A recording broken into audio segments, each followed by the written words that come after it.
You ask Tiger to solve. This deals with linear equations with one unknown. The final result is x equals 56 over 5. Let's solve it step by step. Simplify the expression. Group like terms. Simplify the arithmetic. Group all constants on the right side of the equation. Subtract 12 from both sides. Simplify the arithmetic.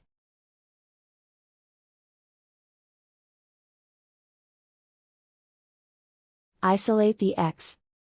Divide both sides by 15.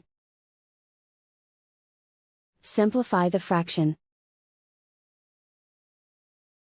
Find the greatest common factor of the numerator and denominator. Factor out and cancel the greatest common factor. And so the final result is x equals 56 over 5.